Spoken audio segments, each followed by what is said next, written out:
Hi everybody. Thanks for joining. So my name is Becca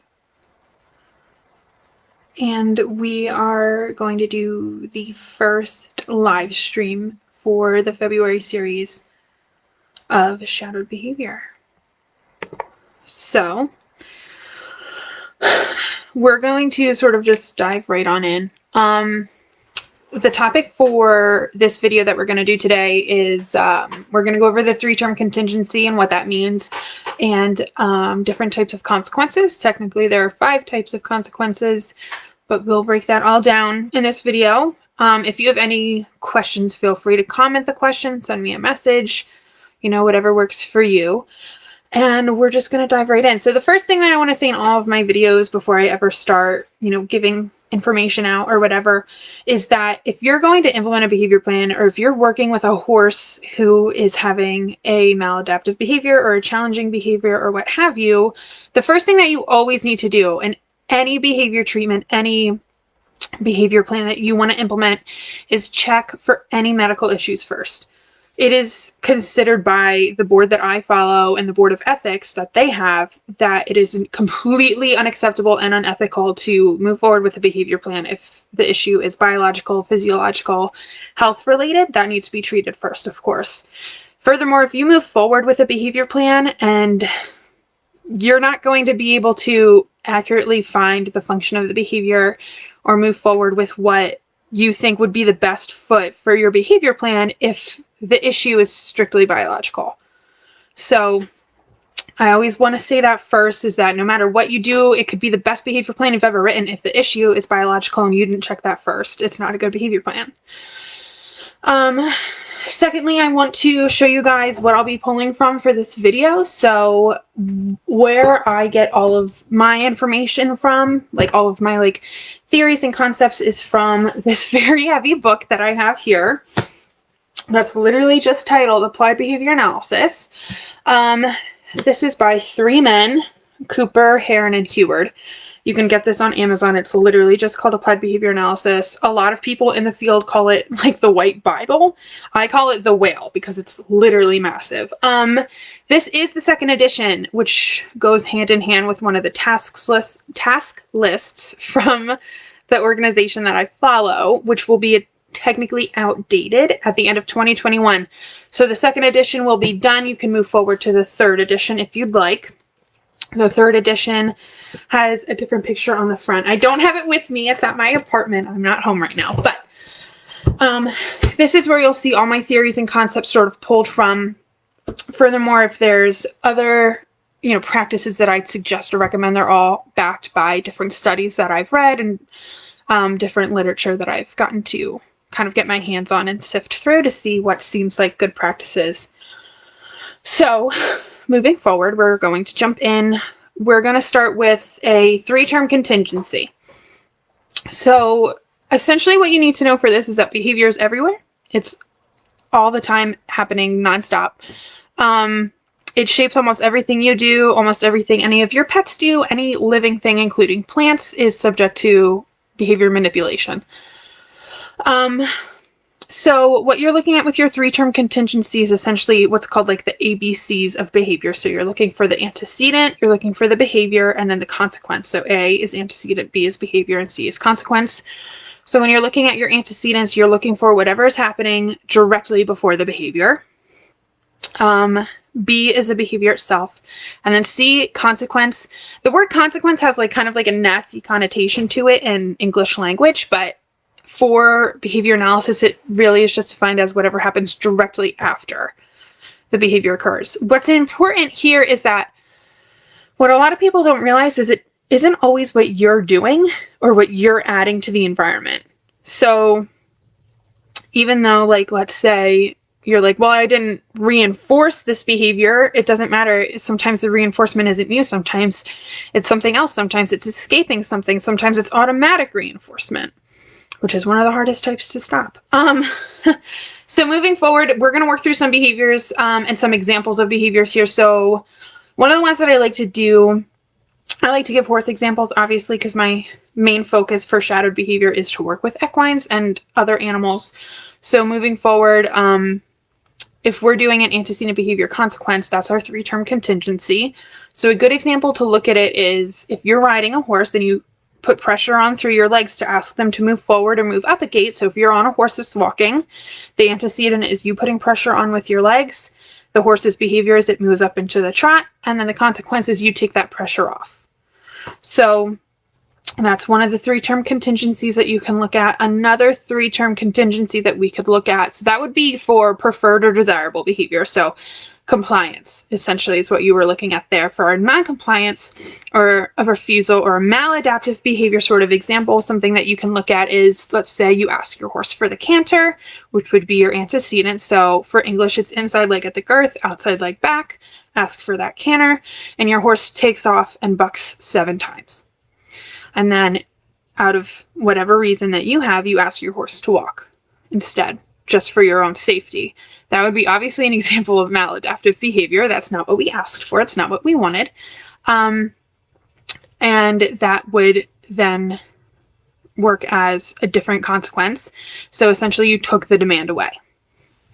Now, your 3-term contingency is going to be really helpful in identifying different types of antecedents that could occasion behaviors, different types of behaviors that you're seeing, and then the consequences is sort of almost going to be what's maintaining your behavior. So a lot of the time, whatever happens right after that behavior is going to be one of the main factors that maintain that behavior.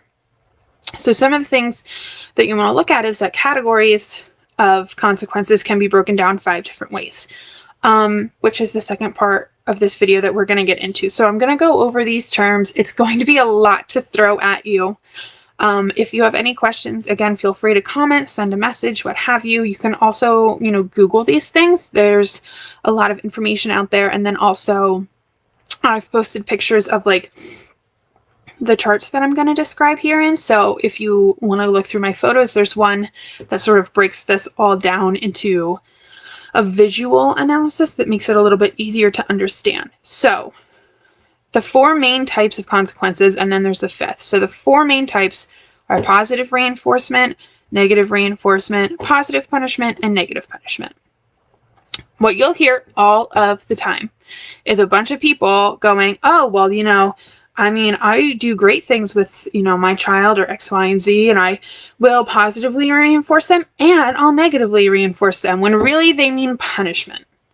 So again, you're going to find a lot of the vocabulary in applied behavior analysis has those negative connotations to it because nobody wants to use the word punishment, when really punishment simply is defined as a decrease in the future frequency or intensity of a behavior.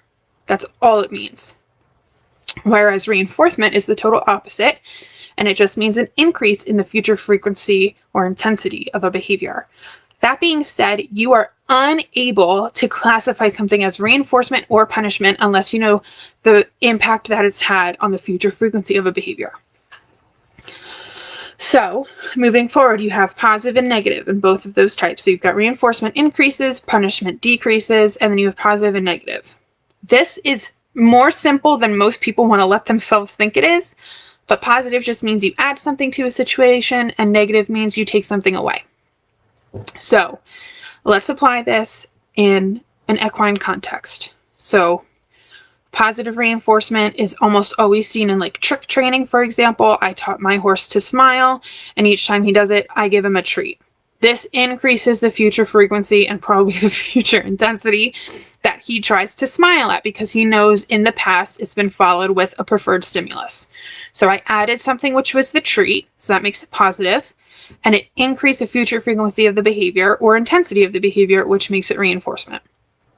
Now, negative reinforcement seems like an oxymoron almost, but it's not. So again, you're just looking at taking something away, which is negative, that increases the future frequency of the behavior.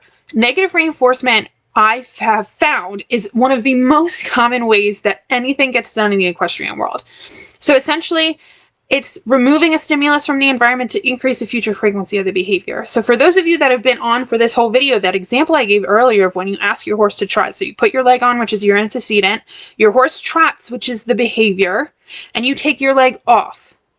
Your horse is more likely to engage in the behavior of trotting in the presence of a specific antecedent in order to have the stimulus of the pressure from your leg removed, which would then increase the future frequency of that behavior. So, moving over to punishment. Positive punishment is seen sometimes with horses. A lot of the time what you'll see is when a horse is engaging in a maladaptive behavior, which could be anything from noncompliance, refusal, or even up to aggression, which is the main time that I see positive punishment used with horses. So essentially you're adding something to a situation which will decrease the future frequency or intensity of the behavior. The best example I can think of is using a crop. And what we actually are going to do later is sort of like break this analysis down, because what you'll find is the consequence for one behavior can be the antecedent for another. And that's called a behavior chain, and we can get into that. And I love talking about behavior chains, but right now let's just focus on the task at hand. So you add something to the situation to decrease the future frequency of the behavior. Let's say, again, going back to a previous example, you ask your horse to canter. You put their leg in the correct position, you ask your horse for the canter, and they take off and they buck 17 times. And rather than asking your horse to walk, which would be negative reinforcement, you would instead use your crop that you have in your hand, and each time they buck, you smack them on the butt. That would be an example of positive punishment. Some people decide to use that. Negative punishment, I always have like a difficult time breaking down negative punishment in the equine world because it is so rarely seen. The only example I can think of, and I'm not saying that this is an ethical example, is I worked at a barn where there were 2 horses in the field, and they both got like a handful of balancer, so it wasn't a huge amount of grain or anything for their AM and PM feed. And one day the horses in the field, they both got fed like in ground feeders, little bowls on the ground, and one horse showed aggression toward the other horse. So the owner took the horse that showed aggression, she took his food away and gave it to the other horse. So technically that would be a form of negative punishment where you take something away. And ideally, we don't know the future frequency because nobody was taking data on this, but ideally it would decrease the future frequency or intensity of the behavior. Negative punishment, I do want to give like a human example just because I feel like that'll help people sort of grasp it a little bit better. So if you have siblings, I'm sure you guys have at one point fought about what you're going to watch on TV. If your parent comes into the room and says, okay, well then no more TV, give me the remote. So that they're taking something away, and that would probably decrease the future frequency or intensity of which you and your siblings fight over what to watch on TV. So those are the 4 main kinds. You have positive reinforcement, negative reinforcement, positive punishment, and negative punishment. Again, reinforcement increases, punishment decreases, positive adds something, negative takes something away. So you sort of end up with these like 4 quadrants. And the last one that I want to go over is extinction. Extinction is very common, especially for maladaptive behaviors in horses, because the field as a whole seems to be sort of turning away from using punishment procedures. Extinction should work as well as long as you are addressing the actual function of the behavior. So what extinction is simply withholding reinforcement on a behavior that was previously reinforced. So the most important thing here is, the best example I can give is for when I give my horse treats, when he smiles. If I kept asking him to smile and I just completely stopped giving him treats, eventually what you would see is a decrease in that behavior because it's not getting reinforced anymore. So a behavior that was previously reinforced is no longer reinforced. You can also employ this for problem behaviors. So for the bucking example, when you ask your horse to canter and they take off bucking, if you stick through with that demand of asking them to canter, ideally the horse should stop bucking or show a decrease in bucking and begin to just ideally pick up the canter, but you're going to have to get into training the correct replacement behavior, which is a whole other thing for another video. So essentially what you want to look at there is just, there's 2 main things that I want to cover about extinction. Number 1 is what you're going to see is an extinction burst, almost always. And for a 1,200-pound animal, that can be not only extraordinarily daunting, but extraordinarily dangerous. So let's say, for example, you're working with a horse who's demonstrating aggression to access escape. let's say escape is the function of the behavior. So if you have a horse who is demonstrating aggression toward a student to get them not to put the girth on. So you see this a lot with girthy horses. Let's say you have a kind of a new student who's not super sure and you're teaching them how to get the horse ready. And when the student goes to put the girth on, the horse pins its ears and like turns its head to go to like get the student to sort of nip at them. And the student gets nervous and sort of backs up. So that would be what we'd consider an aggression behavior, an aggressive behavior. And the behavior of the student of backing away like that would technically be negatively reinforcing the horse because they removed a stimulus that increases the future frequency. So the horse learned that if they turn around and go to nip or they act aggressively towards that student, they're going to be able to get out of getting the girth. Even if it's just for that 1 second, they were reinforced. So what you might see for an extinction burst, if this behavior has been going on for a long time, what you're going to end up seeing is when you go to place that demand and follow through and you don't grant them access to that reinforcement. An extinction burst is exactly how it sounds. You're going to see this huge burst of behavior. So one of the best ways that I describe this, and I like to give human examples a lot of the time because I feel like it helps people grasp the concepts a little bit better and then apply it to horses. So in this example with the horse being girthy and the student backing away, if you come in and you're like, no, you're getting the girth on, and you follow through with it, you might see an outburst essentially of more aggressive behavior. So you're going to see a higher frequency of nipping and nipping with higher intensity. Maybe they go on to full on biting, however you operationally define those terms. You might see more ears pinned, more nostrils flared. You might see them pick up their back leg to strike out, what have you. Again, this is one of those really important things that, like, yeah, if this is strictly behavioral, you absolutely want to implement that plan 100% to make sure that it's followed through. But if you didn't have that horse checked for gut issues like ulcers or anything like that, it doesn't matter how good your behavior plan is. If they're doing that because of pain, then it's automatic reinforcement, and you're not going to get through automatic reinforcement. So moving forward, a good human example is what you'll see a lot of the time is like a kid in this grocery store with their mom, and they're in the candy aisle, and the kid's like, I want a candy bar, and the mom says no. And the kid says, I want a candy bar, and the mom says no. And then the kid throws themselves on the ground and starts to scream. And the mom looks around and everyone's looking at her and she's embarrassed. And she says, okay, I'll get you a candy bar. And the kid gets up, and the behavior of screaming and throwing themselves on the ground was positively reinforced by a candy bar. So an extinction burst would be if the mom tried to follow through and said no, then the kid would scream louder and louder and more and wail, seeing if a higher intensity of that behavior or higher frequency of that behavior would get them the reinforcement that they wanted.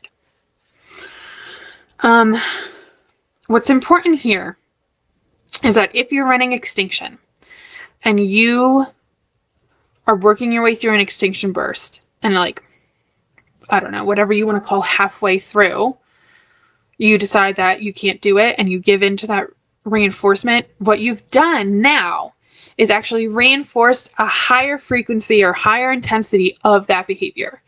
So if you have a horse showing aggression and you go to do the girth and like I said, they show more aggression and they are in the middle of an extinction burst and they strike out with that hind foot and they strike forward and they get you in your leg and you drop the girth and move aside to check out your leg, you've just reinforced a higher frequency of that behavior.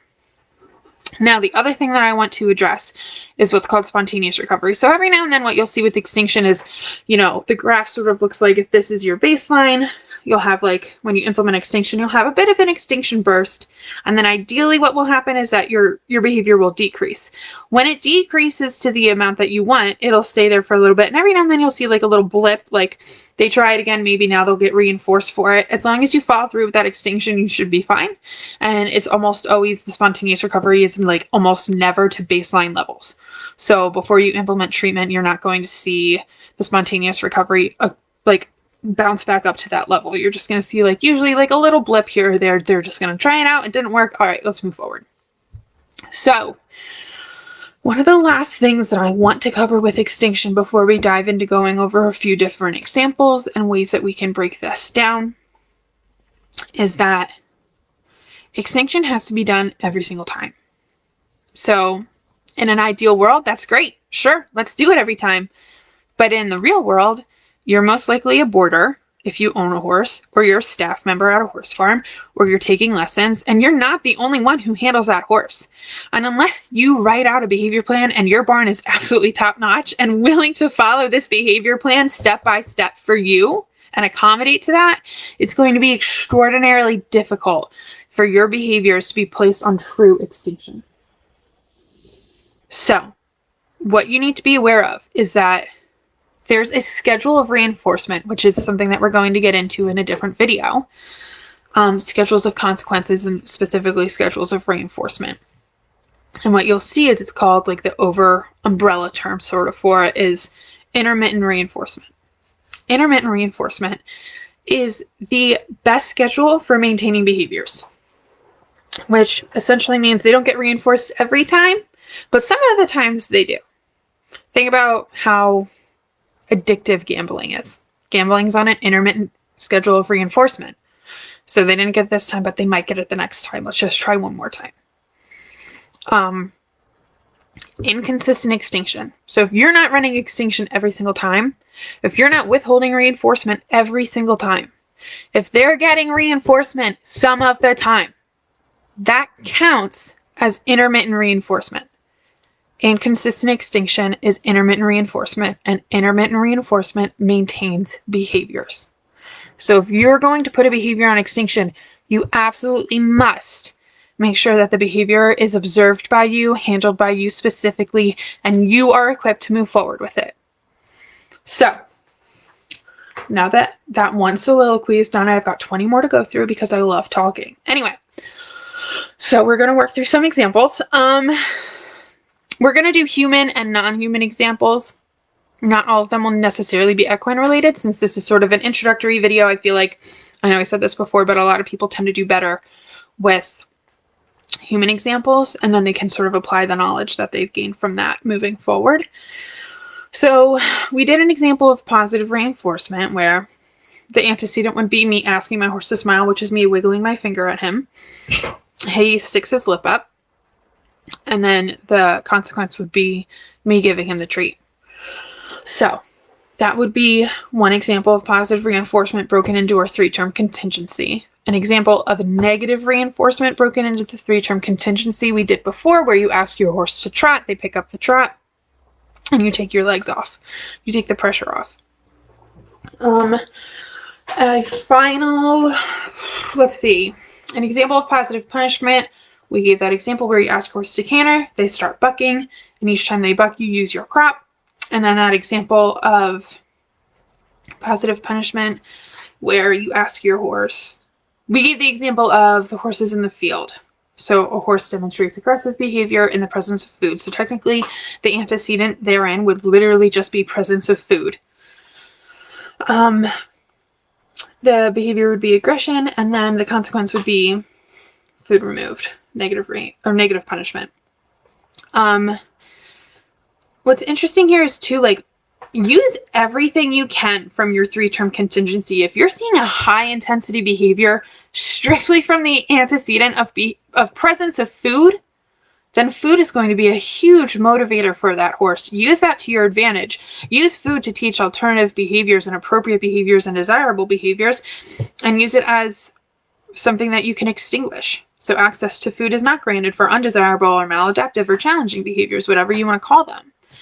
So another example of extinction, just to follow through, rather than using positive punishment for the bucking example, you could use extinction, where you don't use your crop and smack them on the rear end every time they buck. You could just keep that outside leg back, inside leg at the girth, and push forward.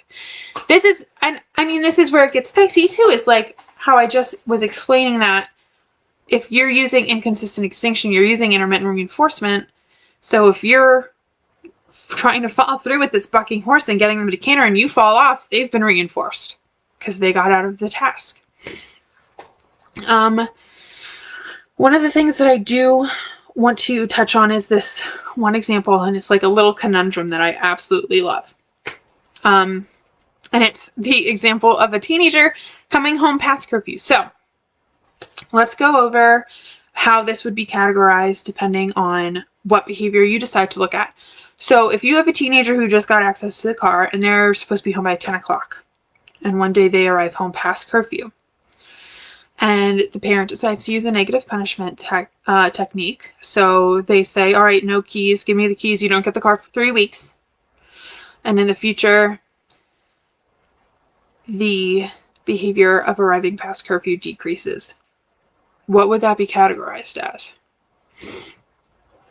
So obviously for that example, depending on how you're looking at the behavior, so you can look at 2 different behaviors here because they are mutually exclusive. You either arrive home past curfew or you arrive home before curfew.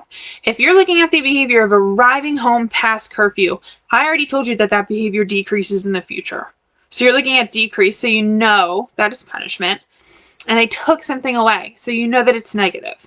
So if you're looking at the behavior of arriving home past curfew, you're getting immediately negative punishment from that. However, the other mutually exclusive behavior that you can look at here is arriving home before curfew.